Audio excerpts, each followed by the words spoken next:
On to the next team, the Washington Commanders, changing their name once again. Watched football team, now the Commanders. Last year they went 7-10, and in 2019 they had a top 10 ranked defense. 2020 they fell off. 2021 they fell off even more.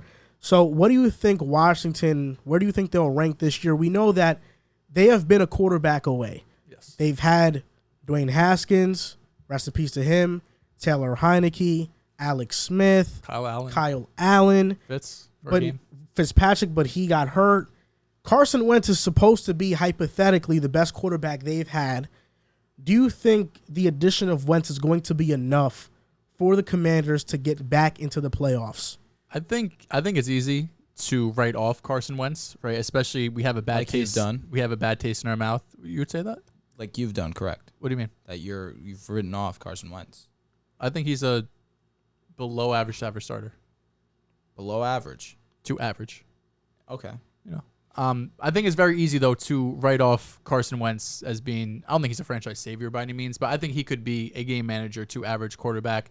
The first 8 weeks of the season, he was pretty damn good for the Colts. He averaged 244 yards per game, 2 touchdowns, 0.3 interceptions, and a passer rating of 104, on pace for 4,000 yards and 34 touchdowns. His first half, we were talking about it, the Colts, especially with Jonathan Taylor, great defense. We thought they were a possible Super Bowl sleeper. But then the second half of the year, weeks 9 to 18, that dropped to 170 yards a game, 1.2 touchdowns, 0.5 interceptions, and an 85 passer rating on a per-game basis. And Indy was 2-5 also in one-possession games. So when things got tight, Carson Wentz really wasn't able to get things done. I really think the biggest issue, and it's dealt with Wentz his whole career, he just tries to play hero ball. He holds onto the ball too long where he has opportunities to throw the ball away. The first thing that comes to my mind is the left-handed pass he had while he's getting sacked. He just has a lot of issues where if he just does less, better things will happen. And I thought that would change, with Frank Reich being back with his old head coach. Unfortunately, it didn't. But, this Commanders team really isn't that bad. I think the running back duo of Antonio Gibson and Brian Robinson could be one of the more underrated ones. Gibson, when healthy, is a really good running back. J.D. McKissick is also one of the better pass-catching backs as well. And then the wide receiver core, they just paid Terry McLaurin. You have a healthy Curtis Samuel. You drafted Jahan Dotson in the first round. I wasn't as high on him as the Commanders were. Definitely would have taken Treylon Burks there. But I think you have to be excited for this core. It's very explosive. It's big plays happening at any moment. Literally, my next line was Drew's guys, Logan Thomas. You're a big fan of him. But then also you got to think, he's the modern-day Jordan Reed. That's facts.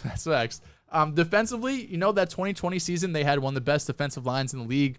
Chase Young came out on fire, won Defensive Rookie of the Year in 2020. And then you also have Jonathan Allen, Deron Payne, and Montez Sweat, first-round picks as well. So they have the talent on the defensive line to be one of the best pass rushers in the league. If they're able to get that 2020 version, the secondary, we know it isn't great. But if you're able to get one of the best pass rushers in the league, that's going to mask a lot of issues you have on the back half of your defense. So I'm a little higher than I originally thought on the Commanders. I have them going 8-9. I don't think they make the playoffs, but I think they're going to be competitive in a lot of games.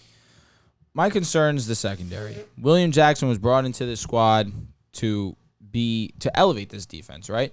Now, William Jackson was one of the bigger disappointments last season. And ultimately, listen, you look at that front four of theirs, Chase Young, Jonathan Allen, Montez Sweat, Darren Payne. This is elite level talent, especially with Chase Young being as great as he is. But ultimately, I don't know if I can trust his secondary. Cameron Curl's decent. Kendall Fuller's solid. But ultimately, I just don't know if I can trust this unit. Now, last season with this unit, even still, they won 7 games with Taylor Heineke being their starting quarterback. I just have my concerns with this schedule. I'm not in love with this schedule, and I'm just not in love with the Commanders as a whole. I am a supporter of Carson Wentz. I do believe that Carson Wentz is going to play well, but ultimately I don't necessarily think that it's going to translate to wins. Antonio Gibson's a fine running back. Terry McLaurin is one of the most underrated, underappreciated wide receivers in the league. I think that Terry McLaurin's going to have a career year. Curtis Samuel, I'm not high on. I understand that he's healthy this season, but I got to see it to believe it, truthfully. I get it. Curtis Samuel's a Swiss Army knife, but truthfully, I don't see it, to be honest with you, at this point in time. Jahan Dotson's something to be excited about. I agree with you. I would have taken Treylon Burks because he's actually a Swiss Army knife. He's that real Swiss Army knife, big body type wide receiver that could have fit in nicely with this offense. But you take Jahan Dotson, you go for the big playability, the speed. I get it.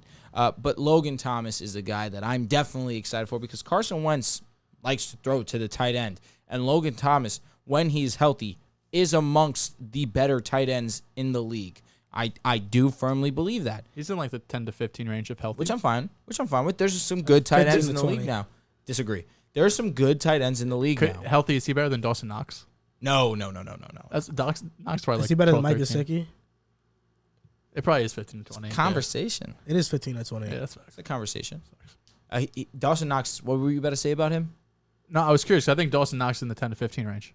And that's wildly incorrect. No. Where do you have Dawson Knox is a top 10 tight end. Is he like 9? You could argue he's top 7. Is he better than Pat Freiermuth? Who? Logan Thomas. Ooh, Nah. that's close. I'll take Freiermuth. Is he better than Zach Ertz? No.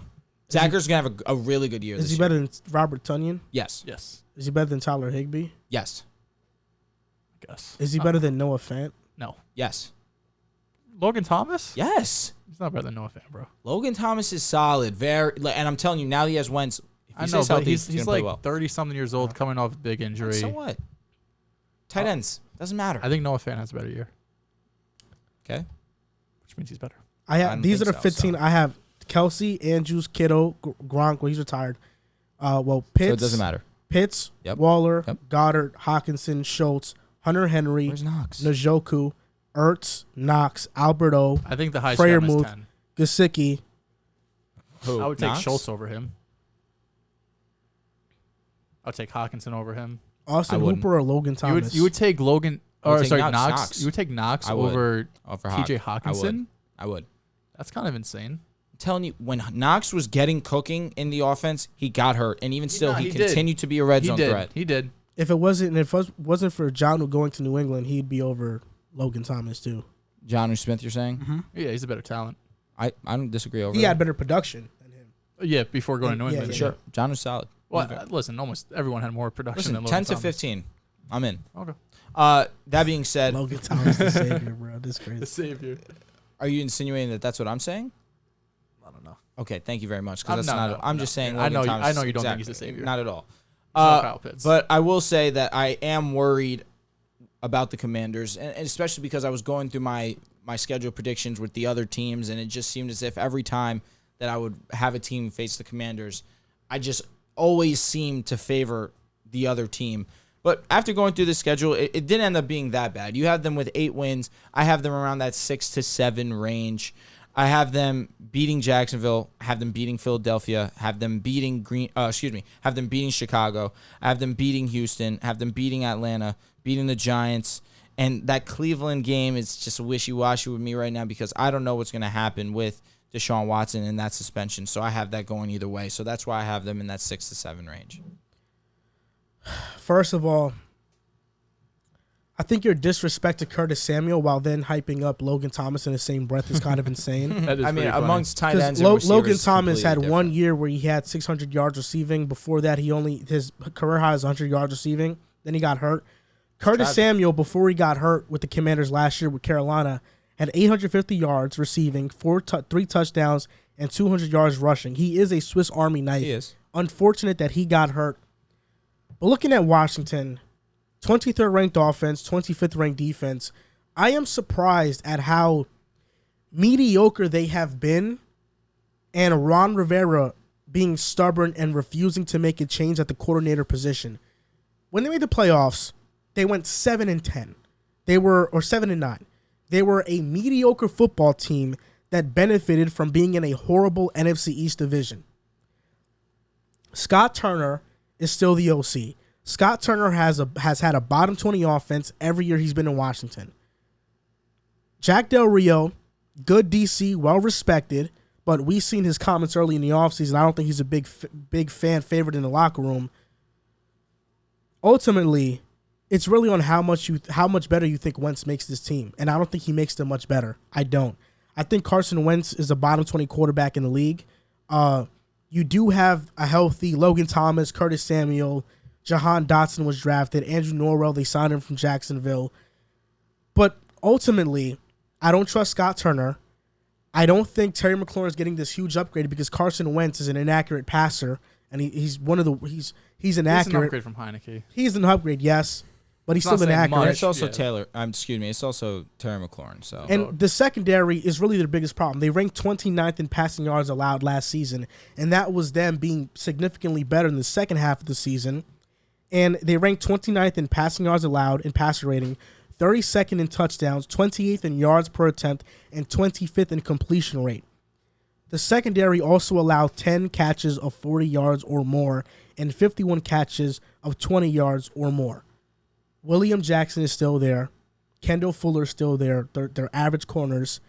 Cameron Curl at safety. I forgot where the other safety is. I forgot his. I think it's Bobby McCain. That's It is exactly Bobby it. McCain. And they're counting on a second-year player in Benjamin St. Just to now take a leap. Their linebacker still can't cover anybody. Jamin Davis had one of the worst rookie seasons last year. Pick. They could have went with JOK, but they didn't, and he would have been a tremendous pickup. A lot of people pass on him. Yeah. Everyone, actually. I mocked him to Washington at 20, though, or wherever they picked. Ultimately, I'm not sold on Washington. And Carson Wentz is in yet another position where he is brought in to be the savior or to be the missing piece to now make the playoffs. When you look at Indianapolis, they brought in Carson Wentz to make the playoffs and hopefully make a run. He folded late in the season. Washington is now doing the same where let's bring him in to make the playoffs. If Carson Wentz doesn't make the playoffs, which I don't think he will in Washington, he's not going to be the quarterback for Washington, and that entire staff is getting fired. I forgot. Ron Rivera is getting fired. Scott Turner, Jack Del Rio, all those guys are getting fired. And I don't know another coach that has rode the coattails of one great season more than Ron Rivera. Like, Ron Rivera had that 1 year with Cam in 2015, 2016, I forgot which one it was, where they went 15-1, made it to the Super Bowl, and ever since then, Ron Rivera's teams have been mid. last season, you got to give him a little bit of credit, given the fact that his team was not that good and they still won 7 games. Last year they won 7 games? Mm-hmm. Well, yeah, 7 games is not something to ride home about. I don't disagree at all. No, I'm not disagreeing. But that roster is less than 7 wins good. You can argue that roster should have been better than they were. The secondary, Chase Young got hurt and you had the worst quarterback in every matchup.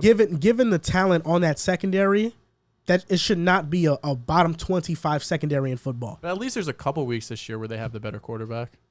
Last year was never. Yeah, and that's not going to change anything. Sadly, No, I mean, we just I have them. quarterbacks once I have them going 8-9. They're going to go 8-9. so one all win. that's go 8-9. Well, 1 win upgrade from last year. No, I'm the when same when boat. you have more pieces this year I'm the and same you're boat. healthy, I think the staff is getting fired though. I don't think Washington Word. is going to do anything crazy. I think everybody's gone next year. And Ron also isn't he a cancer survivor He as is. well? Shout Like out to that him. also bodes. Look, shout out to Ron Rivera for that. But No, I know We're that has talking about nothing to do with your football. analysis. I get it, but like that's another reason why people support him.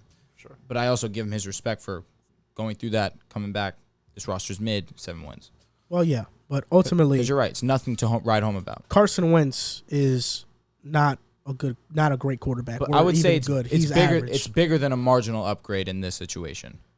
I think it's an okay upgrade. I wouldn't say like it's this huge upgrade. I'm really not high on Carson Wentz. He cost you games. Okay. He cost you games, and because of that, I'm not high. A lot of interceptions last year were dropped as well, and it doesn't show up in the stats.